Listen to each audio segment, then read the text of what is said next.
This screencast is going to cover sections 5.2 and 5.17, which are forestry, clearcutting, and then sustainable forestry. We're going to consider forest to be any land that's primarily dominated by trees, so not grasslands or prairie. Any other woody vegetation would also be considered a forest, and at least in the US, it's often considered or used for commercial logging. Any commercial timber operations, you would consider them to be mostly privately owned, and they're usually allowed to cut trees down as long as they provide a royalty from their revenues. The US government, however, spends more money on forest management than it receives in royalties. So technically you would consider logging to be subsidized because the government doesn't bring in as much money as it costs to help these companies do their thing. All right, so we're going to look at different ways that timber is harvested first. So the easiest, fastest, and most damaging way, of course, is clear cutting. That a company will go into an area and just remove all the trees. So what is the problem here? If you cut down the mature stand to a clear cut, then you have to start the whole succession over again. And technically this would be secondary succession because the soil and stuff is still there in theory. But it takes a while, as we've seen, to get back to that mature stand of trees. If you're lucky, it only takes decades. So, of course, benefits of clear cutting are usually economical. It's easy and fast. And companies will come in and replant the stands. However, there are adverse effects also. You consider loss of biodiversity, right? That the species that exist are fast-growing direct sunlight species. And so, those are not all like the species that were there. Without the trees to prevent wind erosion, there can be loss of soil and therefore loss of soil nutrients. With the loss of the trees, there's also a lot more runoff. And so the runoff from the soil can go into streams, increase the sedimentation in those streams. It's also known as turbidity. So highly turbid streams can be very difficult for creatures that normally live in those streams. It can block the sunlight, which slows down photosynthesis, and really can just make it uninhabitable for fish and other aquatic species. Finally, along with the the increased runoff can also be mudslides, as in the plants that were there, the roots to hold the soil together are not doing as good a job anymore, and so you can have increased mudslides with highly saturated soil. Finally, any water streams that are in the area can suffer from increased water temperatures because trees are not there to absorb energy from the sun. The sun just hits the air, hits the ground, basically makes everything warmer. So areas that are clear-cut, look like this, just totally devastated hillsides, extremely muddy, sediment-laden rivers, like in the picture on the right. Now there are places that have tree plantations, right? You can see how these trees are all kind of lined up in a row. And these can be clear-cut and then quickly replanted, but usually with a single fast-growing species. And so these never actually mature into diverse ecosystems, and they suffer highly depleted nutrients in the soil because it's really just the same type of tree over and over again that's grown there. An alternative to clear cutting is selective cutting, where only single trees or small groups of trees are removed. Then young seedlings are planted and allowed to grow next to established old-growth trees. So in here you get the optimum growth from shade-tolerant species, right? There's still some existing trees to provide some shade, and so trees that do well with shade are going to thrive in this environment. As compared to clear cutting, there's less erosion and less loss of biodiversity, but there are still some of the same drawbacks. Another drawback you might consider logging roads to be a drawback here because it fragments the habitat and destroys the habitat. Ecologically sustainable forestry tries to avoid the negatives of clear cutting and selective cutting. So maintaining biodiversity, using things like horses instead of big machinery to pull logs, and try to avoid soil compaction. You might remember that soil compaction is a problem. If you eliminate all the air in the soil, then soil doesn't work as well. Only problem with ecologically sustainable forestry is it's difficult to compete with the faster, cheaper, mechanized practices. And we'll talk about this more near the end of this podcast when we cover section 5.17. So some of the conflicts in logging come down to timber production versus maintaining biodiversity. Right, if we're cutting down all these trees, that's reducing the number of species that can live in that area. Some not popular, but well-known issues, the marbled murrelet nests in old-growth coastal redwood forests, which are always in danger of being logged. Maybe the most famous one was the northern spotted owl, which lives only in old-growth coniferous forests, such as the Pacific Northwest. It's believed that only about 10% of their population remains. And back in 1991, logging was stopped in the Pacific Northwest in specific areas because of the Endangered Species Act, specifically to protect the northern spotted owl. So the problems with this, of course, there were a lot of job losses due to this. And a lot of people in the Pacific Northwest use this as a symbol of government overreach with environmental regulations.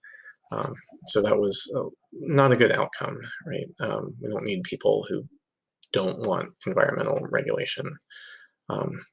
However, it wasn't really noted that jobs were already being lost. So how much of it was the regulation, how much of the industry is not well known. Finally, the northern spotted owl would be considered an indicator species, not really a keystone species, but the fact that it was declining didn't speak well for the health of the forest to begin with. So there's a video for this on PrepNet. You should definitely check it out. There's also an article talking about how trees in the Northwest were not as healthy as they used to be. Second part of this screencast is sustainable forestry, and how do we, maintain trees and use wood in a sustainable fashion. So, if you talk about global sustainability, one of the challenges is the increased demands based on higher human populations. And in this graphic, it's expected that demand for wood is going to triple in the next 30 years, and it's already pretty high. So there's different types of forests, of course. So there's natural forests, which are important for biodiversity, reducing the risk of climate change, providing food and renewable energy, both for humans and for other species, and also, of course, recreational benefits from natural forests. Now, a semi-natural forest would be something that's partially managed, not a plantation, but also not, left alone like a natural forest. And then finally, we did talk about plantations also, where you have all the same trees grown in the same way and you would not really consider it a habitat for anything. So if we want to move towards more sustainable forest management, we want to understand the different benefits of it. So benefits you might consider the social benefits, where sustainable forest management employs a number of people, 14 million, and that because forests affect 20% of the world's population, we want to make the forests sustainably managed to help those people as well. The products and energy that come from these forests, products from trees, things like paper and wood, tend to be recyclable and also renewable, in the sense that we can plant more trees, and they grow fast enough in our lifetimes that we can use them and still replant them. And so we would consider wood to be reasonably renewable. It's sort of on this cusp between non-renewable, like fossil fuels, and 100% renewable, like solar or wind energy. So in terms of renewability, it can be renewed, but sustainability depends on how fast we're using it. And at least right now, the world's energy supply includes, or 10% of the world's energy supply includes wood burning, which is renewable but has other drawbacks, as we'll see when we get to air pollution. Another important part of sustainable forestry is the carbon storage. So this is, you want to think of old growth forests when we talk about carbon storage. New forests also store carbon, but not to the same extent that old growth forests do. So as compared to other methods of storing carbon, this is the most effective and cost competitive, and it's natural, right? Trees just do it. If you consider how much carbon is stored in forests in the world right now, it's over 27 times the world's fossil fuel emissions. So this is one reason we don't want to cut down these trees, is we're going to release just that much more carbon into the atmosphere. Right now, forests are believed to remove 700 million tons of CO2 annually, so they grow when they can, when we leave them alone to do their job. So where is all this carbon going that trees store? Leaves are not very much of it. Trunk and branches are the plurality of it, 40%, and then another 13% in tree roots. A lot of it eventually goes into the soil as organic matter.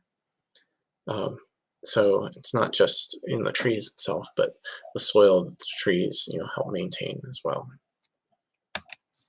Another important part of sustainable forestry is maintaining biodiversity.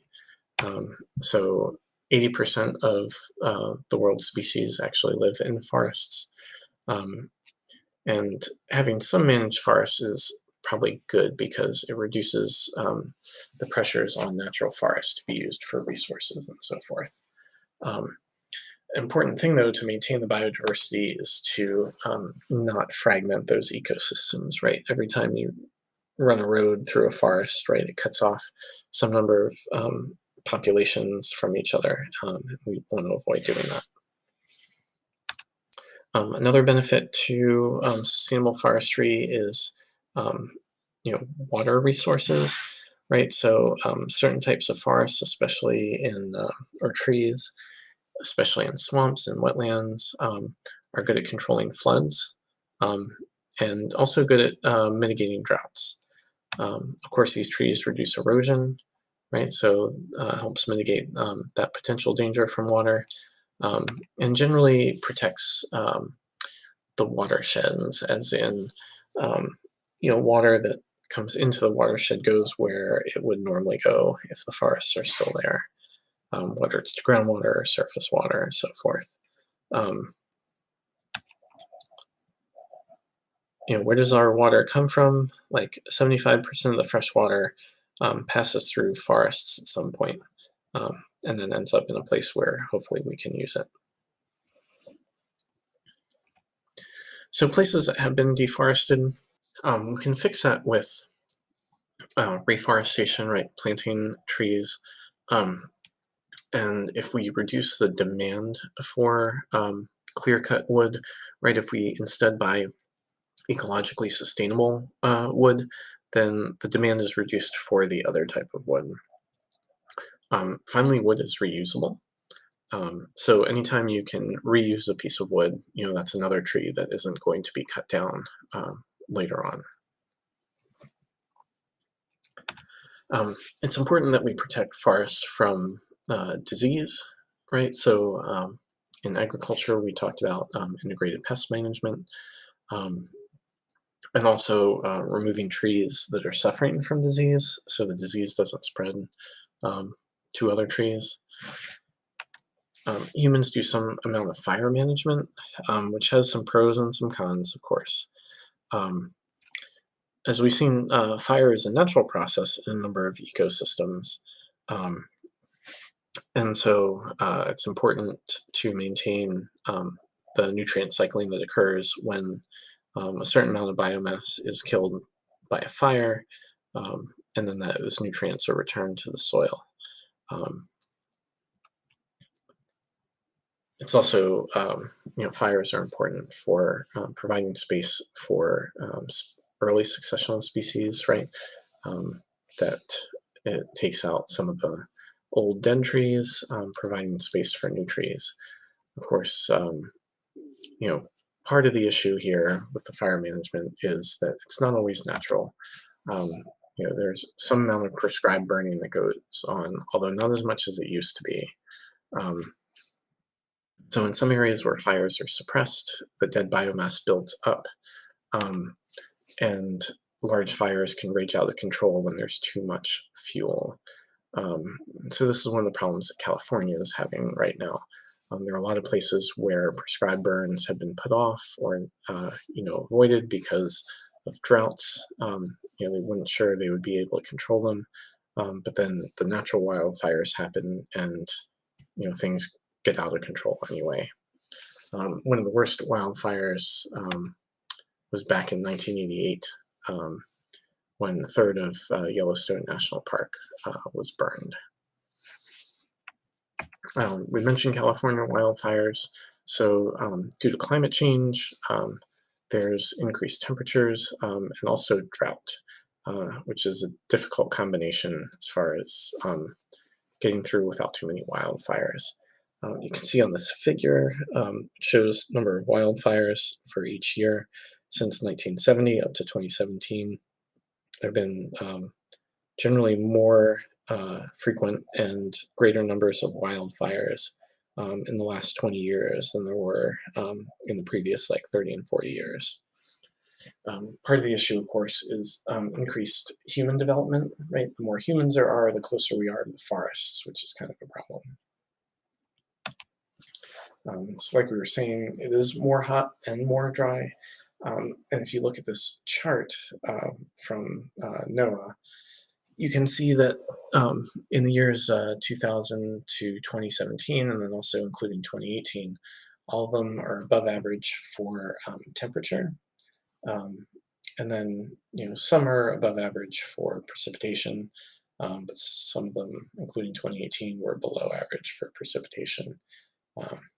Specifically, there's more that have been under the average than above the average.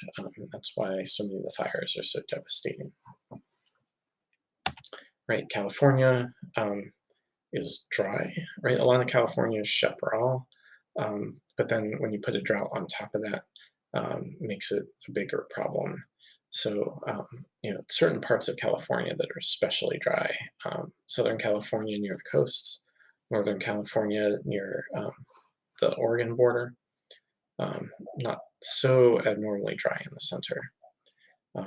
But like I was saying, these dead trees make for more aggressive fires, and so you can see how up through the Sierra Nevadas in Central California up to Northern California, there's lots and lots of dead trees, just lots and lots. So we could expect to see more wildfires there.